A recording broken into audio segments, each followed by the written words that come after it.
There's one question I ask in every interview that instantly reveals if someone's an A player, even if they totally bombed the rest of the interview. And let's be honest, getting high hopes when hiring someone and just firing them 3 months later just sucks. So in this video, I'm going to give you the 5 most useful interview questions I've learned from helping more than 100 clients hire over 500 people, so you make sure you attract A players and just repel the rest. That way, you'll only spend time hiring people who actually help you grow your business instead of wasting time, effort and money on people you should have never hired in the first place. And the first question is, what do you know about us? And I know it sounds cliche, but if a candidate can't tell you anything about your company, that's a big red flag. A couple of years ago, I interviewed someone from my recruitment agency and I asked them, hey, what do you know about us? And they said yeah, you guys do something with hiring people, right?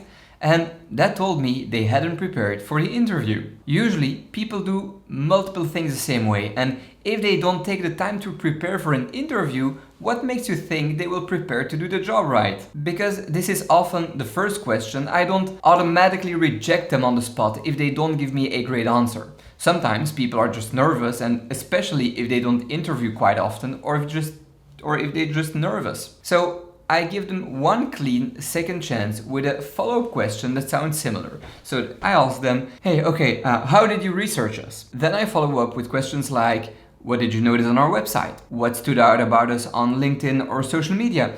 And if they can pull real details, it was probably nerves. But if they still stay vague, well, then it's not nerve, it's lack of effort. And in that case, it's game over. So this question tells you if they prepared, but this next question will tell you a lot about how bad they want it. That's why the next question I ask is, what gets you excited about this role? If someone can't answer this, it's usually a bad sign, because it tells you how genuinely interested they are in the job and whether they've thought about the job beyond, hey, look, I need a job to pay my bills.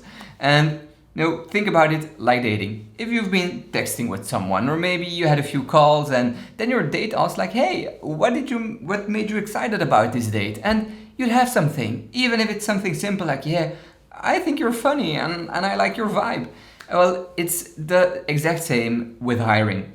They saw your ad, they applied, maybe you emailed, and maybe you got on the phone back and forth, so they had time to prepare before the interview. So if at that point they still can't say what interests them, chances are they're not choosing you, they're just job shopping in general. Now, fair warning, this question can make people feel put on the spot, and not everyone communicates excitement very well. So here's the rule. If you're hiring a salesperson or a leader or a customer-facing role, then they should be able to answer clearly. But if you're hiring for a more task-focused role like a warehouse worker, don't expect them to give you a TED talk, but just look for an honest answer. If they freeze or give you nothing, don't end it right there. Rephrase it and ask them, okay, but what made you apply? Or what about this job stood out compared to other jobs you've applied for? I mean, those questions tell you the same thing and they're great alternatives. But what do you do when their answer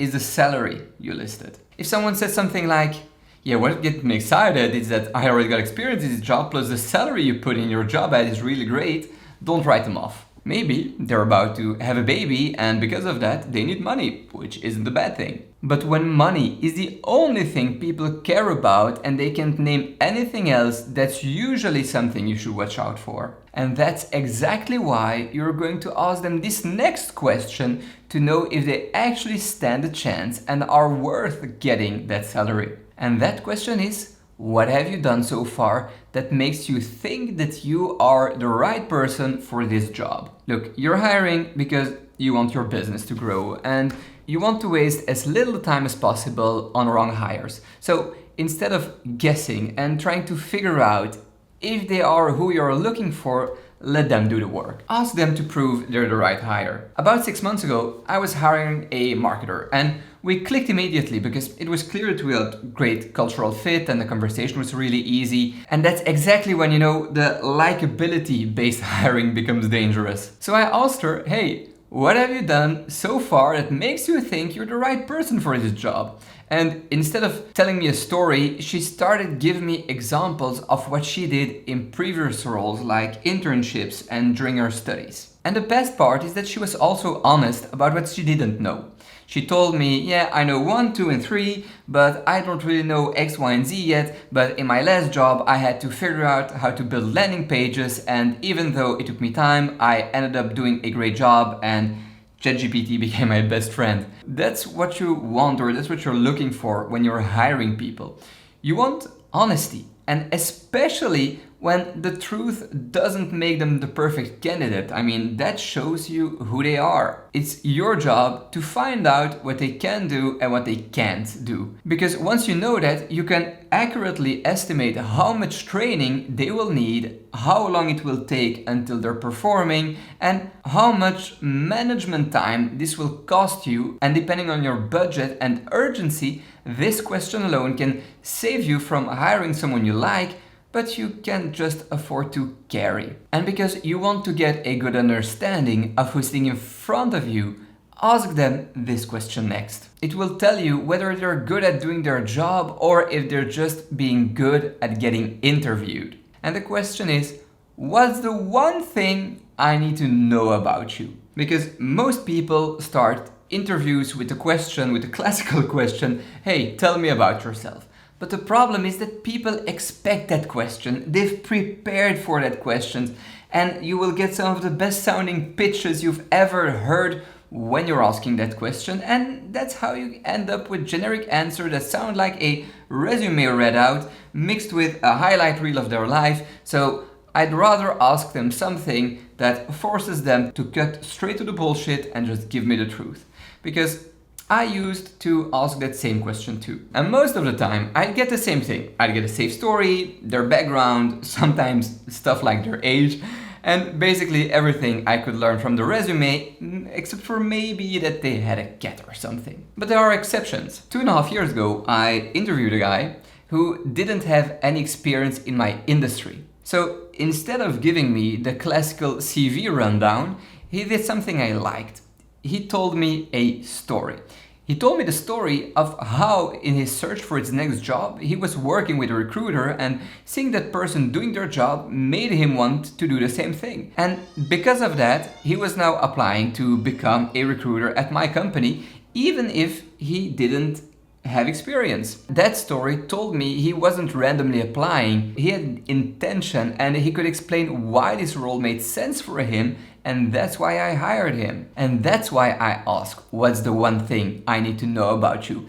Because it forces focus and clarity. People will want to give you something compelling, and doing so, they usually reveal something that's very useful when hiring people. Either they give you their biggest strength, or what they want to be known for, or their biggest weakness, which is what they struggle with or what they avoid. But anyway, both are valuable because they give you a real direction for follow-up. And within a few minutes, you'll know whether you're sitting in front of someone who actually understands what they bring to the table, or someone who's just trying to interview well.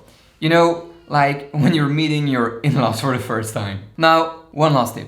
If you want to make that question a bit sharper, you can always ask them to give a specific example from their last job. And this leads me to my fifth and final question that's going to help you understand if the person you're interviewing is an A player or just a smooth talker. And that question is, what are your biggest achievements both personally and professionally? Because as you know, you've got A players, B players and C players, right? And one of the fastest ways to tell who's sitting in front of you is simple. You ask that person what they're proud of, because achievements reveal their standards, and you'll notice pretty quickly what they consider hard, meaningful and worth pushing for. A couple of years ago, I interviewed a girl a former employee introduced to me, and on paper she didn't look like the obvious choice, and I almost skipped the interview because she had no degree and no experience in my industry. But anyway, I trusted my ex-employee, so I interviewed her anyway. And I asked her, hey, what are your biggest achievements, both professionally and personally, and What I liked is that she didn't give me a polished answer. She told me she didn't have a degree, that people dismissed her for it, and she said, okay, cool, well, I'm going to prove them wrong. That was that pure, chip on the shoulder energy. So I hired her, and she's still with me today, and she truly is one of the best performers and most trustworthy people I've worked with. If you want to spot A players, here's what to listen for. C player answers are vague. They say things like I helped or we did, but they don't show real ownership or results. But A player answers have more specific details. They talk about the goal, the obstacle, what they did, and what the result looked like. And if you're ever unsure, ask one follow-up. What was the measurable outcome? Because people who did the work can usually get specific, but people who didn't just stay fuzzy and vague and whatnot. And one more thing, achievement doesn't have to be work. Personal wins like in sports or hobbies can show grit and standards too. I mean, if the guy, let's say, is a tremendous football player and he went all in for that, well, you've got someone who can go all in when he cares. So even if it's a sport thing, it's okay. Now, here's a little bonus for you. Even A players can bomb job interviews. But there's one thing that still gives them away, and it's their attitude. Clients ask me this all the time. Yeah, but what do I do with candidates who seem anxious or have ADHD or are shy or are introverted during the interviews? Because sometimes it's hard to tell whether you're looking at a C player or someone who's capable but just not performing well in the conversation you're having. Now, over the years, I've interviewed somewhere between 1,500 and 2,500 people, maybe more. And one thing I've learned is that there's always context you don't see. Like, for example, I can speak in a structured way right now because I prepared for this video the same way I could prepare for an interview.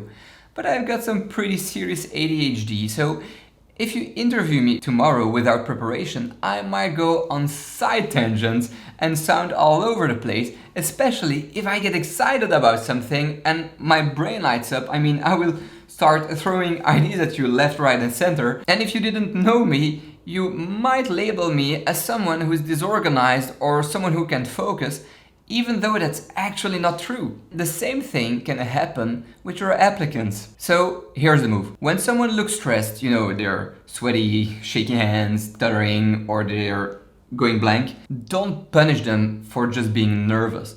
Just tell them what you're noticing and say something like, hey, you look a bit nervous, which can be totally normal, but this is just a conversation to see if you're fit and to see if we get along. That way it already takes a bit of the pressure off. And then you go refill your coffee or your water and you ask them if they want you to refill theirs. The thing is that by leaving the room for a minute or two, you give them the chance to, breathe, shake off the nerves and refocus on themselves. And then you just restart the interview with an easy question like, okay, walk me through what you were doing in your last role day to day. And after some chit chat, you just go back to your original questions. This is one of those things I wish someone had told me years ago because it massively improved the quality of my job interviews. A mistake I see a lot of people make when they are hiring people is that they forget that people aren't always at their best. When you have hired someone and it's just a